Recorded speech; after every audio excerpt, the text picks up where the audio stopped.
My name is Gavin Evans, and this is my review of Firefly. Now, I've heard nothing but amazing things about this show for the longest time. Everybody's completely obsessed with it, everybody loves it, everybody wants more of it. So, when I started it, my expectations were pretty high up. And even though it didn't reach those high expectations, I still had a good time with it. This is going to be one of those weird cases where I feel like people might expect me to have lots to say on this show, but I really don't. I have my notes here, and it's not a lot. But I do have to begin with the cast because that is how the show comes to life, is with the cast. First, you've got Nathan Fillion, who I find to be just fantastic in this show. He is so charming and likable. He's a light-hearted goof, but when he needs to be taken seriously, he demands it. And because of that, you have a respect for the character. He's funny in the downtime, but when things are going wrong, when shit's getting real, he goes, he takes it very seriously, and that just makes you root for him and like him all the more. Nathan Fillion just plays this character perfectly. I couldn't imagine anyone else as this character. Then you've got Marina Baccarina, who I think is the same girl who was in Deadpool. Correct me if I'm wrong, but I found that she was really good here.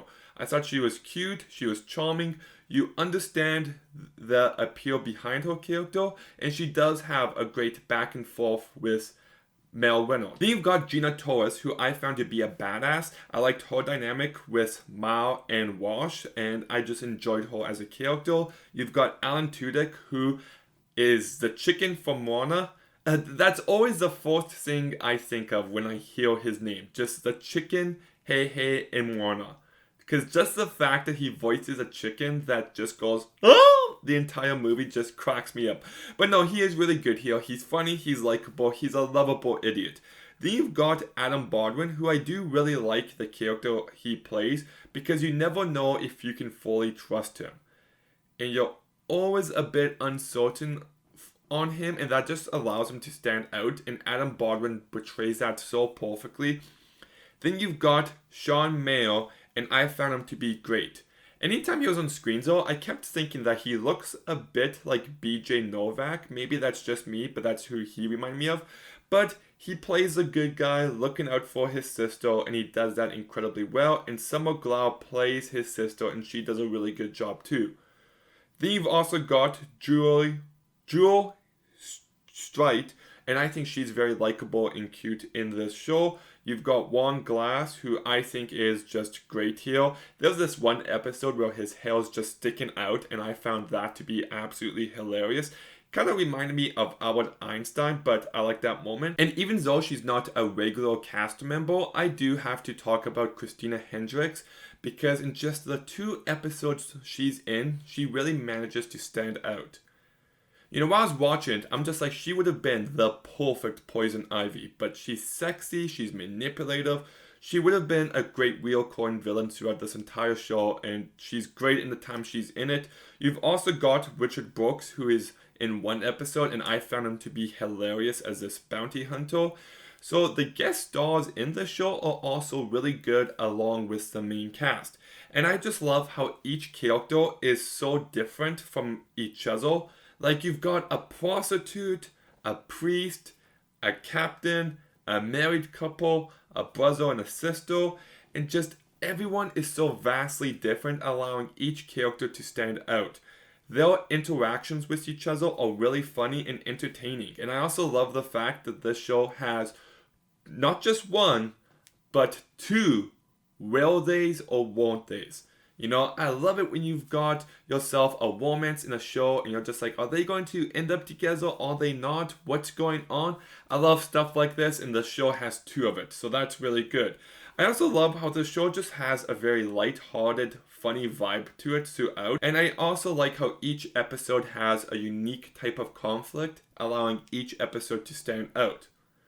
Now that said, talking about the episodes, the order of the episodes I found to be confusing because I watched it on DVD and they're in a specific order, but IMDb has a completely different order, so I was just like, which one do I go with? I went with the DVD one, and I'm glad I did, because that was the right way to watch them. So there's some advice for you if you haven't seen it yet. But I will be honest and say that the first few episodes didn't do anything for me. I watched it and I'm just like, okay, let's see how I like this show. And it took me a while to get on board. And that's just the case for me with every show. It takes me a while to get used to these characters, to the scenarios, to the type of world the show takes place in. It takes me a while to adapt to any new TV show I watch, and I definitely felt that with this show specifically. I think it was at the first Christina Hendricks episode that got me hooked on it, that got me to really enjoy it, and from that point forward, I really enjoyed it. Like, you've also got this one episode called Jamestown, which I found to be great. You've got Ariel, Trash, Out of Gas, Heart of Gold, The Message. They're all great, enjoyable episodes. The technical elements of this show aren't great. You can definitely see that it's a show that came out in the early 2000s. Some of the visual effects haven't dated great, and some of the sound effects, maybe it's just me, but they actually sounded like the sound effects in the game Uncharted whenever you die. Maybe I'm the only person that hears that, but I definitely heard that. Now that said, Uncharted came out after this show, so Uncharted would have taken it from this show, but I played Uncharted 4, so that's where my mind goes. And I didn't really care for the opening credits. I didn't like the song. Yeah, that didn't really work for me. And I will say, one negative I have with this show, which is just something that can't be helped, is the fact that it feels like the show ended before it even began.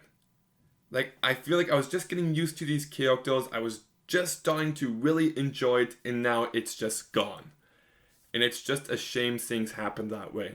That said, knowing the state of television nowadays, I don't really want them to bring it back now. I'd just rather it exist as this gem that came out a long time ago. But look, I really did enjoy this show. Like I said, it did take me a few episodes to get into it. But once I did, I was hooked and I really enjoyed it. I think the entire cast does a great job, and it's so great to see so many different characters interacting with each other. It's really funny, it's consistently entertaining.